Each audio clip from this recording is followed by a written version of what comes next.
I never thought my own brother would be the one to tear our family apart.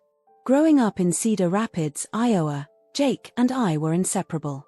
Only 2 years apart, we shared everything from the tiny bedroom in our modest 2-story home to the hammer-down baseball gloves Dad gave us. Our neighborhood was the kind where everyone knew your name, where 4th of July barbecues stretched late into the evening with fireflies dancing around us kids as we chased each other through freshly cut grass. Mom always said Jake and I were 2 sides of the same coin. My little dynamos, she'd call us, ruffling our hair as we raced past her in the kitchen. I was the cautious one, always thinking 3 steps ahead, while Jake leapt before looking. His impulsiveness was both his charm and his curse. Dad admired it, said it reminded him of himself when he was younger. I just worried about picking up the pieces afterward. When Jake dropped out of community college to start his own landscaping business, I was the one who helped him create a business plan.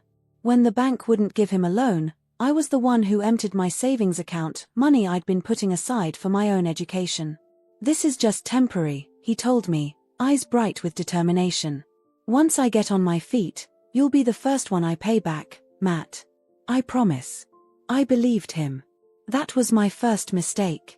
The business took off faster than either of us expected. Cedar Rapids wasn't exactly swimming in young entrepreneurs willing to work 14-hour days in the summer heat, and Jake's prices were good. Too good, I sometimes thought, but he insisted he needed to build a client base. Within 2 years, he had 3 trucks, a crew of 5 guys, and enough work to keep them all busy from April through October. I went off to the University of Iowa, juggling classes and a part-time job at the campus bookstore. Jake never mentioned my loan, and I never brought it up. Each time I came home for holidays, his business seemed to be growing. He moved out of our parents' house and into a small but nice apartment downtown. He bought a new truck, nothing flashy, but certainly nicer than my 10-year-old Honda. I was happy for him, proud even. Then last Christmas, everything changed. I was home for winter break, my final year of college almost behind me. Mom and Dad had invited us both for their traditional Christmas Eve dinner, pot roast with all the fixings, Mom's homemade rolls, and Dad's infamous eggnog that was more bourbon than nog. We were sitting around the dining room table, the same oak monstrosity that had been the centerpiece of our childhood home, when Dad cleared his throat. "Your mother and I have some news," he said, reaching for Mom's hand. She smiled at him, but I noticed it didn't quite reach her eyes. "We've decided to retire early." "That's great," Jake exclaimed, raising his glass. "You two deserve it. All those years at the factory, Dad. And Mom, all those double shifts at the hospital. But I knew our parents. There was something they weren't saying." "What's the catch?" I asked. Dad glanced at Mom before continuing.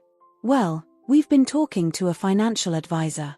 With the market the way it is, and your mom's health issues last year eating into our savings." He trailed off, taking a large gulp of his eggnog. "We need to sell the house," Mom finished. "It's too much for us anyway, with you boys gone. We're thinking of getting a small condo in that new development by the river. The house. Our childhood home. The place where Jake and I had carved our heights into the kitchen doorframe, where we'd played catch in the backyard until the sun set, where we'd had our first dates pick us up under Dad's watchful eye." I felt a lump forming in my throat. "When?" Jake asked, his voice oddly tight. "We've listed it already," Dad said. "The realtor thinks it will go quickly, even in winter." "But," I started. "It's okay, Matt," Mom said gently. "It's just a house. We'll take the memories with us." I nodded, though my chest felt heavy. Later, as we helped clear the table, I noticed Jake was unusually quiet. He excused himself early, claiming he had an early meeting the next day. Christmas morning, he texted that he wasn't feeling well and wouldn't make it for presents and breakfast, a tradition we'd kept alive even into our 20s. 3 days later, I was grabbing coffee at Brewmania, our local spot downtown, when I overheard a familiar voice. In the corner booth sat our family realtor, Martha, and across from her, Jake. They were huddled close, papers spread between them, speaking in low voices. Curious, I moved closer, pretending to examine the bulletin board nearby. "The offer's well below market," Martha was saying, "but given your parents' timeline and the cash offer, it might be their best option." They'll take it, Jake replied confidently. Dad's anxious to get out from under the mortgage, and Mom just wants it over with so they can start fresh. And you're sure about this arrangement? Martha asked, her voice dropping even lower. I've known your family for years, Jake. It's just business, Jake cut her off. They get what they need, I get what I want. Win-win. My coffee forgotten, I stepped closer, no longer caring if they saw me. Jake looked up, his eyes widening in surprise, then narrowing with something like defiance. Matt, he said, his voice carefully neutral. What are you doing here? What am I doing here? I repeated, incredulous. What are you doing, Jake? Are you buying Mom and Dad's house? Martha looked between us uncomfortably. I should give you two a moment, she murmured, sliding out of the booth. Once she was gone, Jake leaned back, crossing his arms. So what if I am? So what? My voice rose, earning glances from nearby tables. I lowered it with effort. They're selling because they need the money for retirement, and you're lowballing them? Your own parents. I'm doing them a favor, he shot back. They need a quick sale, no contingencies. I'm offering cash. Cash you never would have had if I hadn't helped you start your business, I hissed. Cash you still owe me, by the way. A flush crept up his neck. This is different. This is business. It's family, Jake. Our family home. He leaned forward, his voice hard. And what's your plan? You're about to graduate with a degree in what, English literature? You gonna support them on a teacher's salary? At least I'm making something of myself. His words stung because there was truth in them.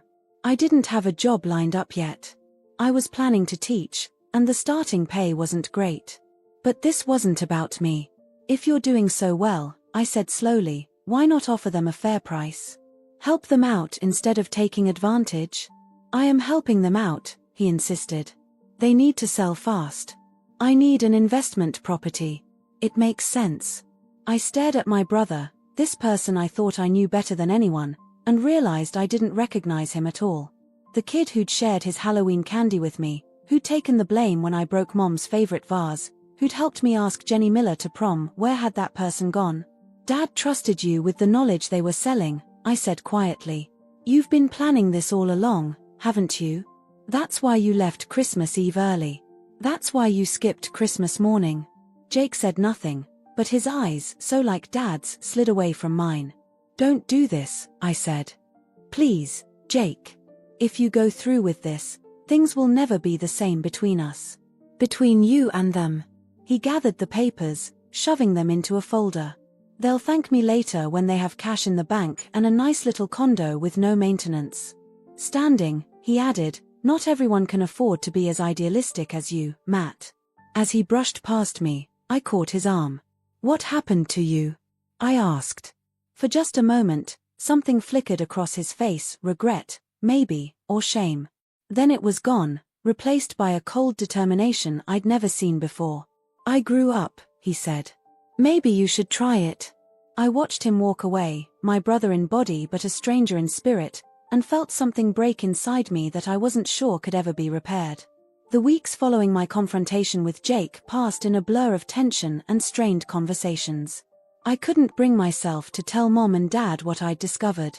Each time I tried, the words stuck in my throat. What would it do to them to know their son was trying to profit from their financial vulnerability? Would they even believe me? Instead, I threw myself into finishing my final semester, taking extra shifts at the bookstore, and applying for teaching positions across eastern Iowa. Coming home on weekends became an exercise in avoidance. Jake rarely showed up for Sunday dinners anymore, claiming his business kept him too busy.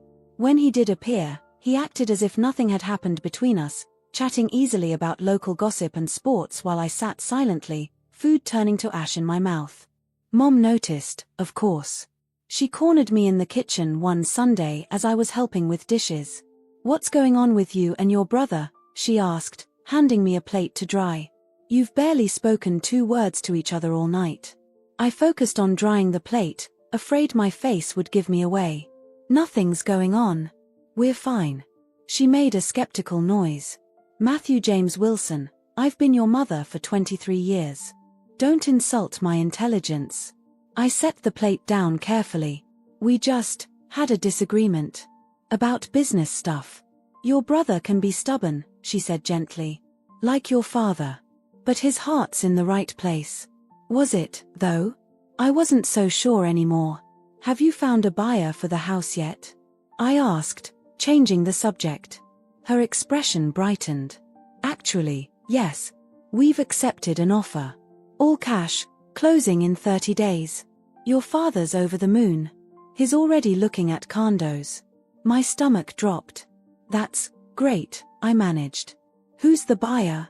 Some investment company, she said, turning back to the sink. Blue River Properties, I think. Martha says they're local. Blue River. The name of the creek that ran behind our house, where Jake and I had spent countless summer days catching tadpoles and skipping stones. The creek Dad had named his boat after. It couldn't be a coincidence. That's great, Mom, I repeated mechanically. Really great. Later that night, I drove to Jake's apartment, anger simmering beneath my skin. His truck was in the parking lot, but he didn't answer when I knocked. I could hear movement inside, the low murmur of the TV. He was avoiding me. I called his cell. No answer. I texted, we need to talk about Blue River Properties. Still nothing. Over the next few days, I did some digging. The Cedar Rapids Business Registry confirmed my suspicions. Blue River Properties LLC had been established 3 months earlier. The registered agent was one Jacob Wilson. My brother had created a shell company to hide his identity from our parents. By the time closing day arrived, I still hadn't managed to confront Jake directly. He'd become a ghost, unreachable by phone or text, never home when I stopped by. Mom and Dad invited me to come to the signing, but I made an excuse about a job interview. I couldn't bear to watch them unknowingly hand over their home to their own son for less than it was worth. The following weekend, I came home to find my parents' belongings packed in boxes, stacked in the living room where our Christmas tree had stood just months before. Dad was in the garage, methodically organizing tools into plastic totes. Need some help? I asked, leaning against the workbench where we'd built model airplanes together when I was a kid. He looked up, surprised. Thought you had that job interview. It was yesterday, I lied. In Cedar Falls. Small high school. How'd it go? I shrugged. They said they'll let me know. Dad nodded, turning back to his tools. Your mother's inside, probably could use a hand with the kitchen stuff. I lingered, watching him carefully wrap his prized hammer in an old rag. His hands, once strong and steady, seemed more gnarled than I remembered, the veins more prominent. How many hours had these hands worked to provide for us? To build this home? Dad, I started, then hesitated. Are you really okay with selling this place? He was quiet for a long moment. Doesn't much matter if I'm okay with it, he finally said. It's what needs to happen. But this is your home. You and Mom built a life here. He looked around the garage, his gaze catching on the height marks he'd drawn on the wall post, Jake's in blue, mine in red, recorded every birthday until we got too tall to care. It's just a house, son. The memories come with us. He echoed Mom's words from Christmas, but I could hear the lie in them. Inside, Mom was wrapping dishes in newspaper, her methodical movements belying the tears that occasionally slipped down her cheeks. I worked alongside her in silence, careful with the china that had belonged to her mother. The new owners are letting us take our time moving out, she said after a while. That was nice of them. We've got 2 more weeks before we have to be completely out. 2 more weeks before Jake took possession. 2 more weeks before this home, with all its history and memories, became just another asset in my brother's growing portfolio. That's good, I said. Then, trying to sound casual, have you met them? The new owners? She shook her head. Everything went through Martha. Some investor from the company came to the closing, but your father handled that. I couldn't, she broke off, wiping her hands on her apron. Well, it doesn't matter now. That evening, as I drove back to Iowa City, my phone rang. Jake's name flashed on the screen. After weeks of silence, now he wanted to talk. I almost didn't answer, but curiosity got the better of me. What do you want? I answered flatly. We need to talk, he said, his voice tight. Now you want to talk? After ghosting me for weeks? It's important, Matt. Can you meet me at the mill in an hour? The mill was a bar near campus where we used to meet when Jake would visit. Neutral territory. Fine, I said, and hung up. He was already there when I arrived, nursing a beer in a corner booth. He looked tired, I noticed with some satisfaction. Good. Let him lose sleep over what he'd done. Thanks for coming, he said as I slid into the booth across from him. What do you want, Jake?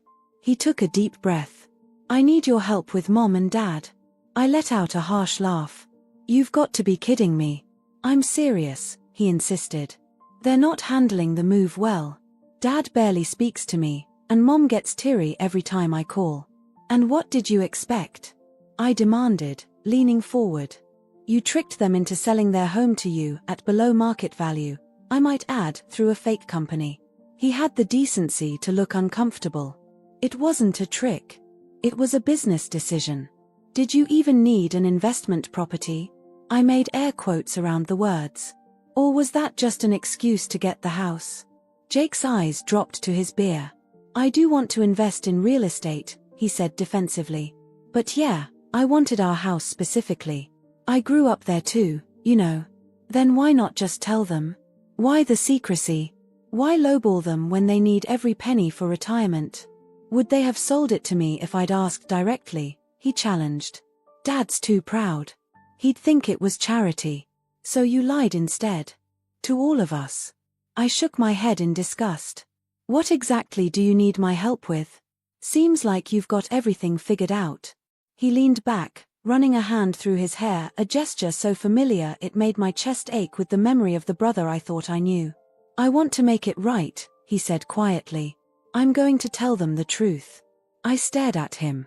Now? After the papers are signed? After they've packed up their whole lives? Better late than never, he said, attempting a smile that fell flat. I thought maybe you could be there. When I tell them. They always listen to you. The audacity of his request left me speechless. After betraying our parents, after cutting me out for weeks, he wanted me to help cushion the blow?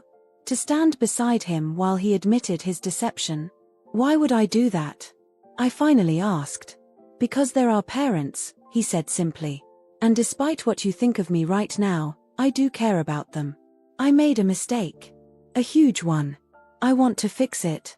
I studied my brother's face, searching for the manipulative stranger I'd encountered in the coffee shop. But all I saw was Jake, my impulsive, sometimes selfish, but ultimately well-meaning brother, looking scared and unsure. What exactly are you planning to tell them? I asked cautiously. The truth. That I'm Blue River Properties. That I bought the house because I couldn't stand the thought of strangers living there. And, he hesitated, that I'm going to make the price right. Pay them what the house is actually worth. I raised an eyebrow. Can you afford that? He nodded. I took out a loan. A real one, from the bank this time. Interest rates are crap, but... He shrugged. It's the right thing to do. The right thing to do. Something our parents had drilled into us since we were kids. Something Jake seemed to have forgotten, then remembered. I wasn't sure if I was ready to forgive him, but maybe this was a start. They're going to be hurt, I warned. And angry. I know, he said soberly. But they deserve the truth. And I need to own up to what I did. He looked at me directly, a flash of the old Jake in his eyes. Will you help me? I thought about my parents, packing up decades of memories, wrestling with the loss of their home. They deserved better. They deserved honesty. And as furious as I was with Jake, I couldn't deny that he was trying to make amends. Fine, I said finally. But I'm not doing this for you. I'm doing it for them. Relief washed over his face. Thank you, Matt. Seriously. As I drove home later that night, I wondered if our family could recover from this. If the trust Jake had broken could ever be fully repaired. I didn't know. But for the first time in weeks, I felt a flicker of hope that maybe, just maybe, we might find our way back to each other. We agreed to meet at my parents' house, or rather, Jake's house now, the following Saturday. Jake suggested we do it over dinner, to soften the blow, but I vetoed that idea immediately. Food won't make this better, I told him. Just rip the band-aid off and deal with the consequences. So there we were, the four of us sitting awkwardly in the living room that had hosted countless Christmas mornings and family game nights. Most of the furniture was already gone, replaced by the hollow echo of emptiness that comes with a half-moved home. Mom and Dad sat on the couch, while Jake and I took the two remaining kitchen chairs across from them. The tension in the room was thick enough to cut with a knife. "What's this about, boys?" Dad asked, his voice gruff with suspicion. "You two plotting something?" Mom looked between us, worry lines creasing her forehead. "Is everything okay?" Jake glanced at me, panic flickering in his eyes. I gave him a hard stare. This was his mess. He needed to clean it up. He cleared his throat. "Mom, Dad, I have something I need to tell you." Dad's posture stiffened. He'd always had a sixth sense for when one of us was in trouble. "What have you done, Jake?" Jake took a deep breath. "I'm Blue River Properties." The words hung in the air, their meaning not immediately registering. "What are you talking about?" Mom asked, confusion evident in her voice. "The company that bought the house," Jake clarified, his words coming faster now. "It's mine. I created it. I'm the one who bought your house." Dad's face went completely still, a sure sign of the storm brewing beneath. Mom's hand flew to her mouth. "You," she whispered. "But why wouldn't you tell us?" Jake stared at his hands. "I was afraid you wouldn't sell to me. That you'd think it was charity or pity. So you lied to us instead." Dad's voice was dangerously quiet. "Used a fake company name? Had someone else show up at the closing?" "That was my friend Kevin," Jake admitted. "He's a realtor. He did me a favor." "A favor," Dad repeated flatly. "Helping you deceive your own parents. That's some favor." "I wanted to keep the house in the family," Jake said, his eyes pleading for understanding. "When you said you had to sell, I couldn't bear the thought of strangers living here, changing everything, erasing us. So you bought it," Mom said slowly. "For less than it's worth." Jake winced. "That's the other part one need to talk to you about. I'm going to pay you the difference. The full market value." Dad's eyes narrowed. "We don't want your charity now any more than we would have then." "It's not charity," Jake insisted. "It's fairness. It's what should have happened in the first place." "Then why didn't it?" Dad demanded, his voice rising. "Why the secrecy? The shell company? The lowball offer? What kind of son does that to his parents?" "The kind who was afraid," Jake said quietly. "Afraid of losing this place. Afraid of disappointing you. Again." The raw honesty in his voice made even me look up in surprise. "What do you mean, again?" Mom asked. Jake laughed bitterly. "Come on. We all know I'm the screw-up. The one who dropped out of college. The one who needed his little brother to bail him out to start his business. The one who's never quite measured up." Dad's jaw tightened. "Is that what you think? That we're disappointed in you? Aren't you?" The question hung between them, years of unspoken feelings suddenly laid bare. Dad stood up abruptly, pacing the empty room.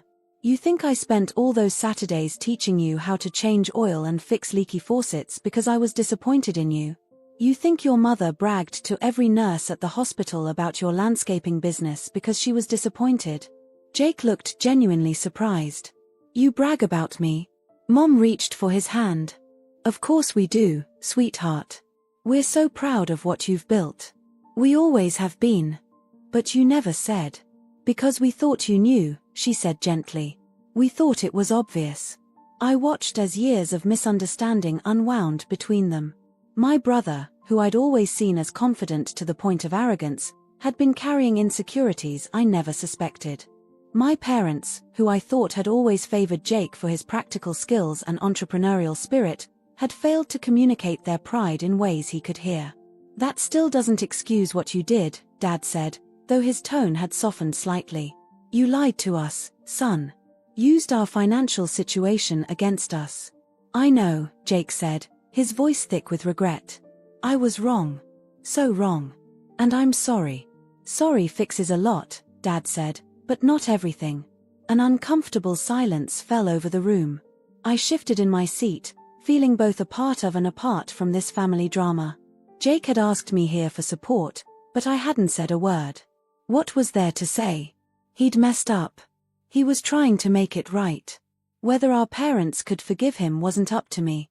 What happens now? Mom finally asked. We've already packed everything. The condo is waiting. Jake looked lost. I don't know. Whatever you want. If you still want to move, the house is yours for as long as you need. If you want to stay. He trailed off. Stay. Dad repeated. In our own house, now owned by our son? Pay rent to our own child? No rent, Jake said quickly. Never rent. Maybe I could sign the house back over to you. Once I pay you the full value. Dad's pride visibly warred with practicality. And put ourselves back under a mortgage at our age. The whole point was to free up capital for retirement. Then take the money, Jake urged. Take what the house is really worth. Use it for your retirement. But let me give this back to you somehow. Please. Mom looked at Dad, a silent conversation passing between them. After 35 years of marriage, they barely needed words to communicate. We need time, Dad finally said. This is a lot to process. Jake nodded, clearly disappointed but not surprised. Of course. Take all the time you need. As we prepared to leave, Mom pulled Jake into a tight hug. We'll figure this out, she whispered fiercely. We're family. Dad's goodbye was stiffer, a formal handshake that spoke volumes about his hurt. But he didn't turn away completely, which I took as a positive sign. Outside, in the driveway of our childhood home, Jake and I stood awkwardly, unsure where we stood with each other. Thanks for being there, he said finally. I nodded. They took it better than I expected. Yeah. He kicked at a pebble. Do you think they'll ever forgive me? I considered the question seriously. Yeah, I do. They're hurt, but they love you. That hasn't changed. What about you? He asked, meeting my eyes directly. Will you forgive me? It was the question I'd been asking myself since our meeting at the mill. Jake had betrayed our parents' trust. He'd gone behind my back after I warned him not to. He'd prioritized his own interests over our family's well-being. But he was also trying to make amends. He'd owned up to his mistakes. He was still my brother. I'm working on it, I said honestly. It's going to take some time. He nodded, accepting this. I really am sorry, Matt. For everything. Including the money I still owe you from starting the business. I haven't forgotten. I know, I said, surprised to find that I did know. For all his flaws, Jake wasn't malicious. Just impulsive. Self-centered at times. Human. Want to grab a beer? He asked suddenly. Like old times? I hesitated, torn between lingering anger and the pull of our shared history. Maybe next time, I said finally. I should get back to Iowa City. Disappointment flashed across his face, but he nodded. Next time. As I drove away, I glanced in my rearview mirror. Jake stood in the driveway, looking small against the backdrop of our family home. For the first time, I saw him not as the confident older brother who always landed on his feet, nor as the manipulative businessman who tried to swindle our parents, but as someone complicated and flawed, trying his best to navigate the mess he'd created. I thought about Mom's words, we'll figure this out. We're family. It wouldn't be easy. Trust, once broken, doesn't mend overnight. But maybe, with time and effort, we could rebuild what had been damaged. Not exactly as it was before, that was impossible, but something new. Something stronger, perhaps, for having been tested and repaired. The road stretched out before me, taking me back to my apartment and my final exams and the future that awaited. Behind me lay our past, complicated, imperfect, but ours. And somewhere in between, in that messy, painful space of confrontation and truth, lay the possibility of reconciliation. I wasn't sure yet if I was ready to fully forgive Jake. I wasn't sure if Mom and Dad could accept his offer without feeling like they'd compromised their dignity. I wasn't sure of much at all, really, except for one thing. We were still a family. Broken and healing, angry and loving, disappointed and hopeful all at once. And for now, That would have to be enough.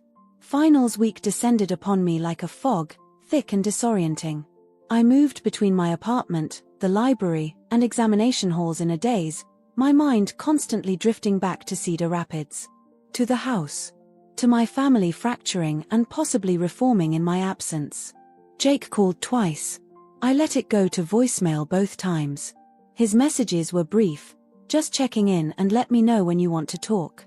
I wasn't ignoring him exactly, I genuinely was swamped with exams and papers, but I also wasn't ready for another emotional conversation. Not while trying to remember the correct sequence of British monarchs for my European history final or analyze Whitman's use of free verse for my American literature paper. Mom called too, her voice carefully neutral when she asked how my tests were going. We talked about mundane things, the weather, my roommate's annoying habit of leaving dirty dishes in the sink, her struggle to fit 30 years' worth of kitchen supplies into the condo's limited cabinet space. We danced around the elephant in the room until finally, as we were about to hang up, she sighed. Your father and I are meeting with Jake tomorrow, she said. To discuss options. What kind of options? I asked, although I could guess. Jake wants to transfer the house back to us, she said. At the original sale price. Then supplement it with a gift, he's calling it, to make up the difference in value. And what do you and Dad want? She was quiet for a long moment. We're not sure yet. Your father is still processing. Meaning he's still angry. He has a right to be, she said, a rare edge in her voice. We both do. I know, I agreed quickly. I wasn't defending Jake.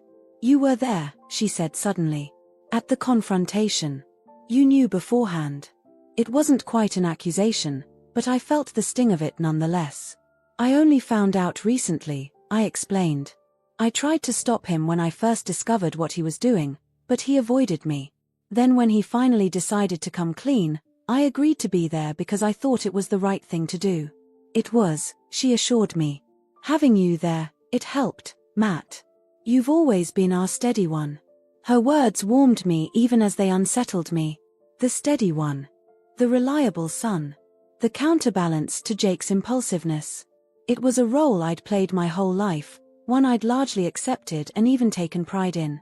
But sometimes, like now, it felt constricting, a box I'd been placed in without my consent. What do you think Dad will decide? I asked, redirecting the conversation. I'm not sure, she admitted. He's torn. His pride says walk away, let Jake keep the house, and we'll stick with our original plan. But his heart. She trailed off. His heart wants to stay, I finished. It's the only home we've known as a family, she said softly. We raised you boys there. But even if we could somehow work out an arrangement with Jake that doesn't make us feel like charity cases, there's the matter of the condo. We've already put down a deposit. Can you get it back? Probably, she said. But is that even what we want? Your father and I aren't getting any younger. The yard work, the stairs, the maintenance, it's a lot. The condo would be easier. I thought about my parents growing older in that sleek, modern condo by the river. No creaky stairs. No drafty windows. No history in the walls. It made practical sense, but something about it felt wrong. Like erasing a chapter of our family story before it was truly finished. What do you want, Mom? I asked. Forget about Dad's pride and Jake's guilt for a minute. What do you want? Her answer was immediate. I want my family whole again. The rest is just details. After we hung up, I sat at my desk, staring unseeingly at my notes for tomorrow's exam. My family whole again. It seemed both so simple and impossibly complex. How did we get back to the easy camaraderie of our Sunday dinners, the comfortable silences of shared car rides, the unspoken understanding that we had each other's backs? How did we repair the cracks Jake had created with his deception? On impulse, I picked up my phone and called Mrs. Larson, our elderly neighbor who had lived across the street from us for as long as I could remember. She answered on the third ring, her voice brightening when she realized who was calling. Matthew. What a lovely surprise. How's school going? Are you ready to graduate? We chatted briefly about my finals and her granddaughter's recent visit before I worked up the courage to ask what I really wanted to know. Mrs. Larson, Have you heard that my parents sold the house? Oh yes, dear. Your mother told me when she came over to say goodbye. Such a shame. That house has been your family's forever. Did she tell you who bought it? No, just some company or other. Investment something. She paused. Why do you ask? I hesitated, unsure how much to reveal. It's complicated. But I'm wondering, how would you feel about my brother living there? If he were the new owner? Your brother? She sounded surprised but not displeased. Well, I think that would be lovely. He's such a nice young man. Always offers to shovel my walk in the winter, you know. Having a Wilson still in the house would be much better than some stranger. She lowered her voice conspiratorially. Between you and me, I was worried they'd tear it down and build one of those monstrosities like the Hendersons did when they bought the old Peterson place. I smiled despite myself. The monstrosity she referred to was a perfectly normal contemporary home that had replaced a dilapidated Victorian down the block. So you wouldn't mind having Jake as a neighbor? Not at all, she said firmly. In fact, tell him he's welcome to come over for coffee anytime. I miss having your family across the street. After we said our goodbyes, I sat with my phone in hand, thinking about what she'd said. Having a Wilson still in the house. Maybe that was the answer. Not my parents moving back in and feeling beholden to Jake, not Jake living there alone with the guilt of how he'd acquired it, but some third option we hadn't considered yet. The next day, between my morning and afternoon exams, I called Jake. He picked up immediately, surprise evident in his voice. Matt, is everything okay? Yeah, I said. How did the meeting with Mom and Dad go? He exhaled slowly. About as well as could be expected. Dad's still pissed, but at least he's talking to me now. They're considering my offer, but I think they're leaning toward just sticking with the condo plan. Dad said something about not wanting to get used to handouts. That sounds like him, I agreed. Listen, I've been thinking, what are your plans for the house? What do you mean? I mean, are you going to live there? Rent it out? Flip it? He was quiet for a moment.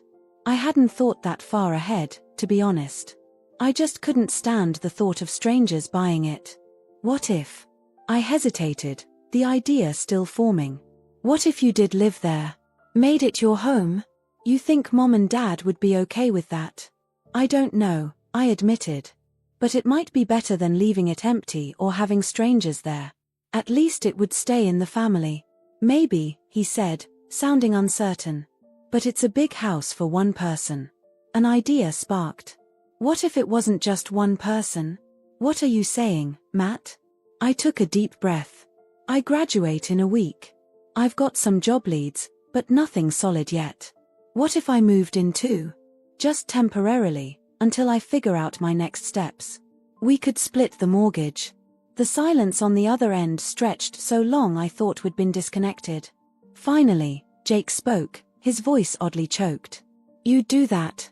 Live with me? After everything? It's not just about you, I clarified. It's about the house. About keeping it in the family. About showing Mom and Dad that we can be adults, that we can work together. Even though you're still mad at me, I sighed. I'm working on that. But yeah, even though I'm still mad at you. Another pause. It would be like when we were kids, he said slowly. Sharing a room again. Except we'd have separate bedrooms this time, I corrected quickly. And ground rules. Serious ground rules. Jake laughed, a genuine sound I hadn't heard in months. Whatever you say, little brother. I'm serious, Jake. I'm not doing this if you're just going to. I know, he interrupted. I know you're serious. And I am too. I want to make things right with Mom and Dad, and with you. If you're willing to give me that chance, well, I won't waste it. I wasn't entirely convinced, but I also couldn't deny the rightness of the idea now that it had taken form. The Wilson brothers, back in the Wilson house. Keeping the legacy alive, in our own flawed, complicated way. It wasn't perfect, but it felt like a step in the right direction. I'll talk to Mom and Dad about it, I said. See what they think. We could tell them together, Jake suggested. After your graduation. Make it a family discussion. Family. The word still resonated, despite everything. Okay, I agreed. After graduation. As I hung up, I felt lighter than I had in weeks. There was still so much to work through: Jake's betrayal, my lingering anger, our parents' hurt and disappointment. But for the first time since that fateful Christmas Eve, I could see a path forward. Not back to what we were before, that was impossible, but toward something new. Something that honored our past while acknowledging our present reality. Graduation day arrived under a perfect Iowa sky, intensely blue and dotted with cotton ball clouds. The kind of day that makes you believe anything is possible. My parents arrived early, dressed in their Sunday best, pride evident in their careful posture and nervous smiles. Jake came separately, sliding into the seat Mom had saved for him with a mumbled apology about parking. An uneasy truce hung between them, fragile but holding. After the ceremony, as we stood awkwardly taking photos on the sun-drenched quad, Jake produced a small wrapped box. "Congratulations, graduate," he said, handing it to me. "You earned this." Inside was a key on a Cedar Rapids keychain. Our address, my childhood address, was engraved on the back of the metal fob. "It's official," he said, watching my face carefully. "If you still want to do this." Mom looked between us, confusion evident. "What's official?" I glanced at Jake, who nodded encouragingly. "I'm moving back to Cedar Rapids," I told them. "Jake and I are going to live in the house together." Dad's eyebrows shot up. "Together? You two?" "It's a trial period," I clarified quickly, "while I look for teaching jobs in the area. Jake's going to cover most of the mortgage, but I'll contribute what I can." "And you two cooked this up when?" Dad asked, his tone hovering between suspicious and impressed. "Last week," I admitted. "After Mom told me you were meeting with Jake to discuss options." Mom touched my arm. "Honey, you don't have to do this. We know how busy you'll be starting your career. And after everything that's happened, I want to," I interrupted. "It's our home, Mom. And this way, it stays in the family." A complicated expression crossed Dad's face, part relief, part concern, part something I couldn't quite name. "You two think you can live together without killing each other? You used to fight over whose socks were whose." Jake laughed. "We've matured. Slightly. And you're okay with this arrangement?" Dad asked me directly, his eyes searching mine. "Living with your brother after what he did?" I met his gaze steadily. "I'm willing to try." It wasn't a ringing endorsement, but it was honest. Dad seemed to appreciate that, nodding slowly. "Well, it's your decision. You're adults now." He paused. "Just remember, your mother and I are 10 minutes away at the condo if you need anything." An escape route, he meant. A place to run if living with Jake became unbearable. The offer touched me more than I expected. "Thanks, Dad," I said. "But I think we'll be okay." The first few weeks of cohabitation were as awkward as you might expect. Jake and I moved around each other cautiously, like dancers learning a new routine. We established unspoken territories. He took the master bedroom that had been our parents', while I claimed my old room. He dominated the garage and yard, I took over the kitchen. We shared the living room and dining area, but rarely at the same time. Slowly, though, the house began to feel lived in again. Jake hung our family photos back on the walls. I unpacked Mom's old cookbook collection into the kitchen cabinets. We debated paint colors for the living room and argued about whether the ancient recliner Dad had left behind was worth keeping. It wasn't, but Jake was oddly attached to it. One evening, about a month after moving in, I came home to find Jake in the backyard, wrestling with the old basketball hoop that had been leaning against the garage for years. "What are you doing?" I asked, dropping my messenger bag on the patio table. He grunted, adjusting the pole. "Putting this thing back up. Thought we could shoot some hoops like old times." "That thing is ancient," I pointed out. "The backboard is cracked, and I'm pretty sure there are wasps living in the rim. So we'll get a new one," he said easily. "But the pole is still good. Just needs to be reset in concrete." I watched him work for a moment, his determination to resurrect this relic of our childhood both amusing and touching. "Need help?" I finally asked. He flashed me a grin. "Grab the level from the toolbox." We worked side by side until dusk, digging out the old concrete, mixing a new batch, and carefully positioning the pole so it stood perfectly straight. It was familiar, this rhythm of working together, reminiscent of the countless projects we'd tackled under Dad's watchful eye over the years. "Remember when we built that treehouse?" Jake asked as we smoothed the concrete surface. "Dad let us use the power drill, and you were so nervous you nearly dropped it." I laughed. "And you were so confident you drilled right through your shoelace." Dad was so mad. "Not mad," I corrected. "Disappointed in our lack of safety awareness." We both chuckled at the memory of our father's stern safety lectures, which always ended with, "Tools are not toys, boys." As darkness fell, we stood back to admire our handiwork. The pole stood straight and true, ready for a new backboard and rim once the concrete set. "Not bad," Jake said, slinging an arm around my shoulder. "Team Wilson strikes again."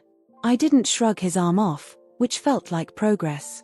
The next weekend, Mom and Dad came over for dinner, the first time they'd been back to the house since moving out. Mom had insisted on bringing the food. "Your cooking nearly burned down the kitchen when you were 16, Matthew, and I doubt you've improved much, but I'd set the table and cleaned the house to within an inch of its life." "It looks the same," Mom said as she stepped into the entryway, her eyes darting around as if checking that we hadn't damaged her domain. "But different somehow. We moved some things around," Jake explained. "And Matt insisted on cleaning everything twice." "3 times for the bathroom," I corrected. "I've seen how you leave it." Mom smiled, her eyes suspiciously bright. "It feels like home still." I was worried it wouldn't. Dad was quieter, hands in his pockets as he surveyed the living room. I could see him noting the changes, Jake's gaming console hooked up to the TV, my books stacked on the coffee table, the recliner still stubbornly occupying the corner despite my objections. "You kept my chair," he said, surprise coloring his voice. "Jake wouldn't let me get rid of it," I said. "Claims it's part of the house's character." "It's a good chair," Dad and Jake said in unison, then looked at each other, startled. A tentative smile crossed Dad's face. At least someone in this family appreciates quality furniture. The dinner itself was only mildly awkward. We discussed safe topics, my job search, promising leads at several local high schools, Jake's business, expanding into commercial properties, the neighbors, Mrs. Larson's daughter was visiting again, and the new family across the street had twins. We carefully avoided any mention of Blue River Properties or the original house sale. Until dessert, when Dad cleared his throat in that way that always preceded something important. "Your mother and I have been talking," he began, "about your arrangement here." Jake and I exchanged glances. Here it comes, I thought. The criticism. The doubt. The reminder that our living together was a fragile experiment likely to implode. "We think it's a good solution," Dad continued, surprising me. "Keeping the house in the family. Supporting each other." Mom nodded. "We've decided to accept Jake's offer of the additional money," she added. "Not as a gift, but as the rightful balance of what the house is worth." Jake's shoulders visibly relaxed. "That's great. Really great. We've put it in a trust," Dad said. "For our retirement, yes, but also." He glanced at Mom, who nodded encouragingly. "Also for you boys. Eventually. For your futures. Maybe for your own children someday." The implication hung in the air that our family legacy wasn't just this physical house, but the security and foundation our parents had worked to provide. That despite Jake's mistake, they were choosing to believe in his good intentions. That they were looking toward a future where this breach was healed. "Thank you," Jake said, his voice thick. "For giving me a second chance." Dad's expression was complex, not quite forgiveness, but something close. "Family isn't about being perfect," he said gruffly. "It's about getting back up when you fall." After they left, Jake and I cleaned up in comfortable silence. The visit had gone better than either of us had dared hope. As I was loading the dishwasher, Jake leaned against the counter, watching me. "I got a call about a job today," he said casually. "For you, actually." I straightened. "What do you mean?" "Remember Kevin? My realtor friend who helped with the..." He waved his hand vaguely. "How's situation?" I nodded warily. "His wife is on the school board at Jefferson High. They need an English teacher for fall." Kevin mentioned you were looking, and she asked for your resume. I stared at him. You did that? For me? He shrugged, suddenly interested in a spot on the floor. It's just a lead. Might not go anywhere. But it did go somewhere. 3 days later, I had an interview. 2 weeks after that, I had a job offer teaching 11th grade English at Jefferson High School, just 15 minutes from our house. Our house. The phrase still caught me by surprise sometimes, but in a good way. As spring mellowed into summer, Jake and I fell into a rhythm that felt surprisingly natural. We bickered over whose turn it was to mow the lawn and debated the merits of replacing the ancient water heater versus waiting for it to die a natural death. We instituted Wilson Brothers barbecue Sundays and invited friends, neighbors, and occasionally our parents to join us in the backyard. We even played basketball on the newly restored hoop, trash-talking each other like we were 14 and 16 again. It wasn't perfect. Jake's habit of leaving dirty clothes in the bathroom still drove me crazy. My tendency to leave half-empty coffee mugs around the house irritated him to no end. We argued over bills and groceries and whether the garage needed a complete overhaul, Jake's opinion, or just a good cleaning, mine. But underneath the ordinary irritations of shared living, something important was happening. We were becoming brothers again. Not the idealized versions from our childhood, before complicated adult realities intruded, but something more resilient. Brothers who had seen each other at their worst and chosen to stay anyway. Brothers who were learning to trust again, one day at a time. Fall arrived in a blaze of color, painting our maple trees fiery red and scattering golden leaves across the lawn. I settled into my teaching job, surprising myself with how much I enjoyed the daily challenge of engaging reluctant teenagers with Steinbeck and Shakespeare. Jake's landscaping business transitioned from mowing and planting to leaf removal and winter prep, keeping him just as busy. Our relationship had reached a comfortable equilibrium, not quite the easy camaraderie of our youth, but a mature friendship built on mutual respect and shared history. The house, too, had become truly ours. We'd repainted the living room, a compromise color that neither of us loved but both could live with, replaced the aging dishwasher when it finally gave up the ghost, and even tackled the garage organization project, which turned into a weekend-long archaeological dig through decades of family possessions. It was during this garage cleanout that I found the box of Dad's old financial records.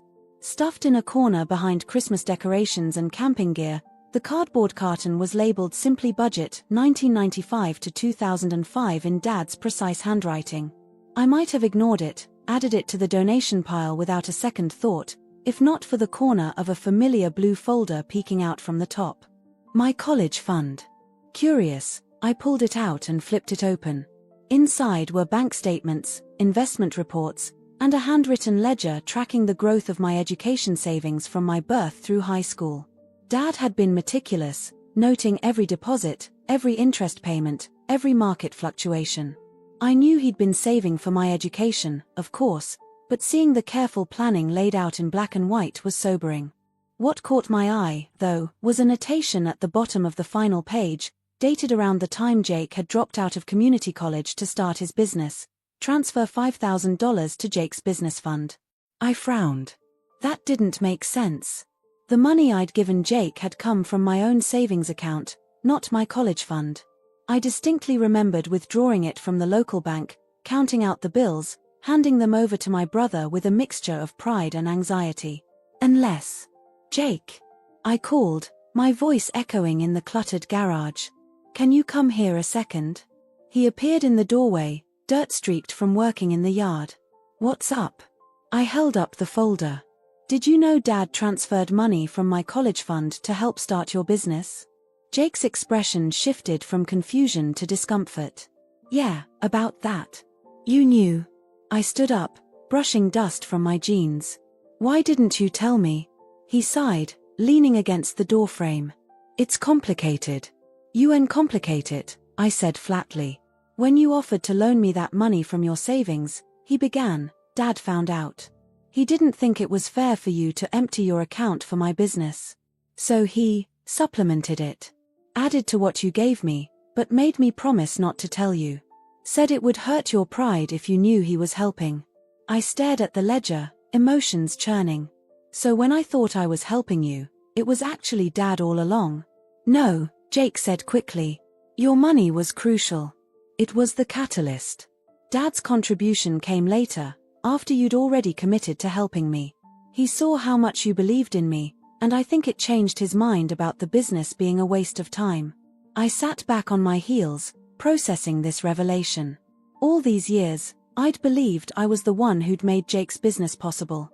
That my sacrifice had been the turning point. Now I discovered it had been a family effort all along. Why keep it a secret all this time? I asked. Jake shrugged uncomfortably. At first, I was following Dad's wishes.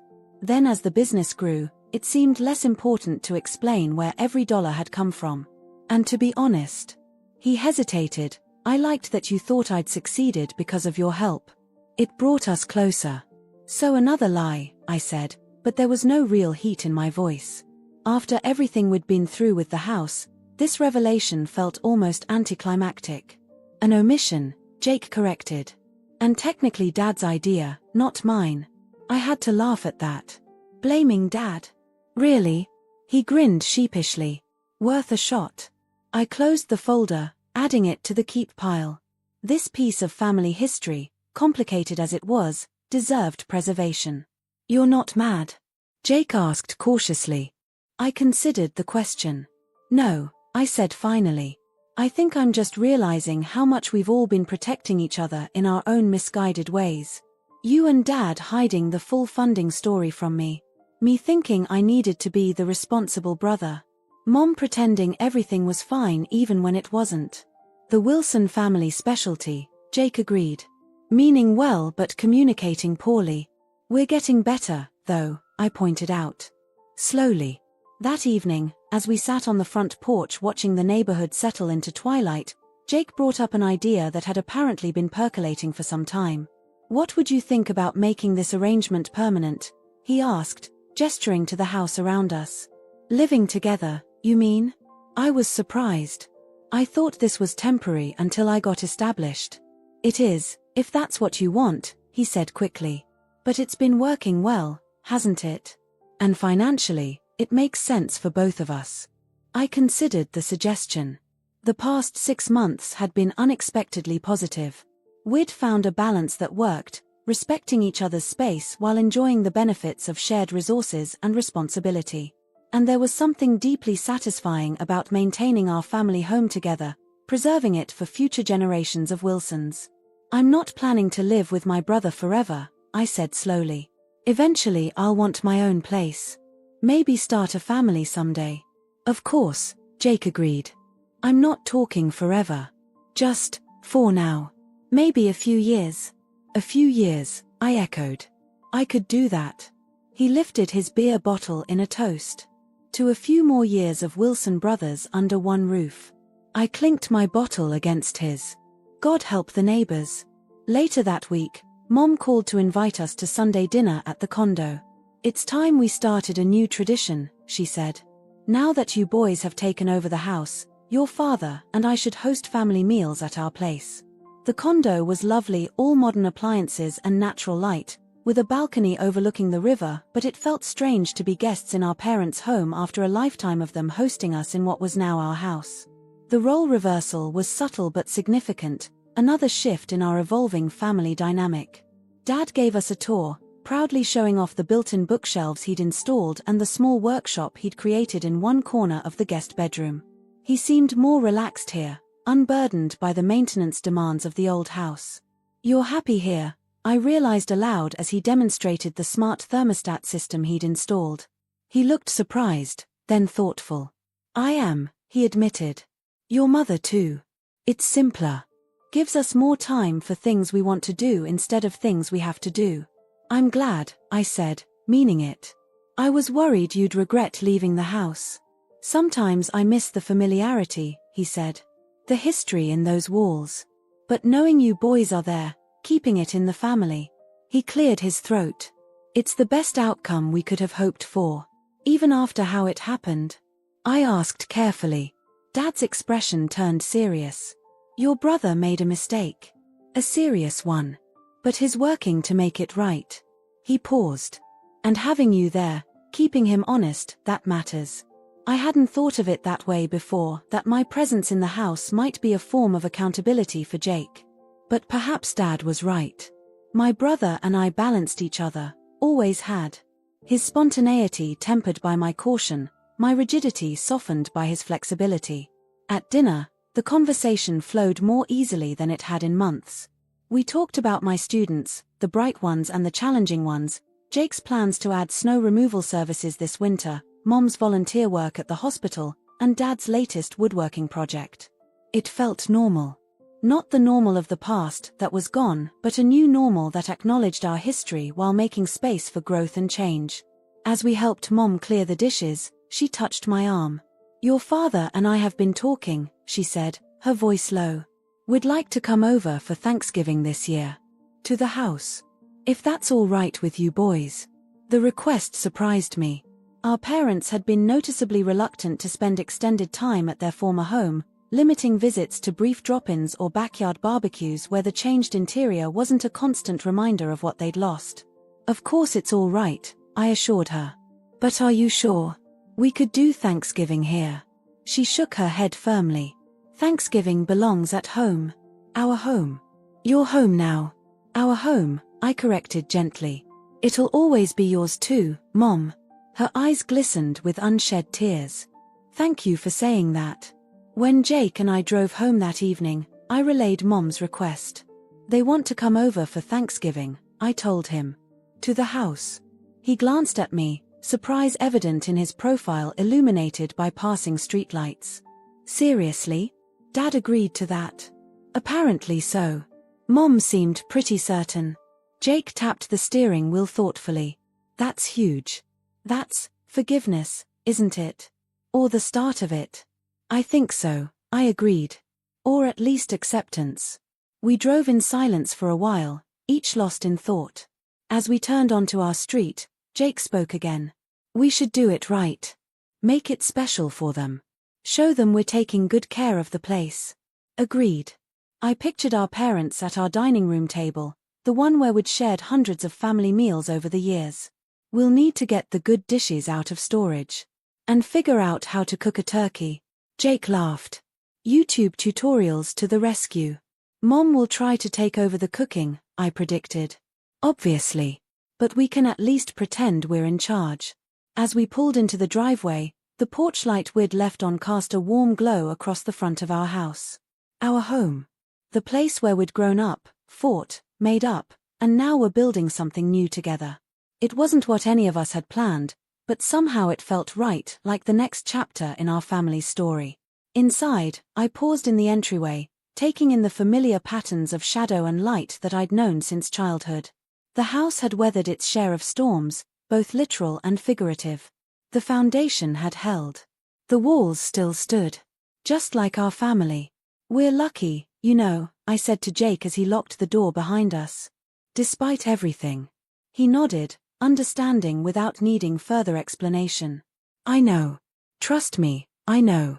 That night, lying in my childhood bedroom, now my adult bedroom again through life's strange circuitous path, I thought about the journey our family had taken over the past year. The betrayal, the anger, the slow process of rebuilding trust. None of us were the same people we'd been at the beginning. We'd been broken, yes, but also reconstituted into something stronger. Like that Japanese art Dad had once shown us, kintsugi, where broken pottery is repaired with gold, making the cracks not something to hide but something to highlight. To honor. To recognize as part of the object's history and beauty. Our family had its cracks, its fault lines, some old, some newly formed, but we were finding ways to fill them with something valuable. Understanding. Forgiveness. The willingness to begin again, even after hurt. It would never be perfect. Jake would always have moments of impulsivity that frustrated me. I would always have streaks of rigidity that annoyed him. Mom would worry too much, and Dad would say too little. But that was family, not the idealized version from TV specials, but the real, messy, complicated version that somehow endures despite its flaws. Or perhaps, I thought as sleep began to claim me, because of them.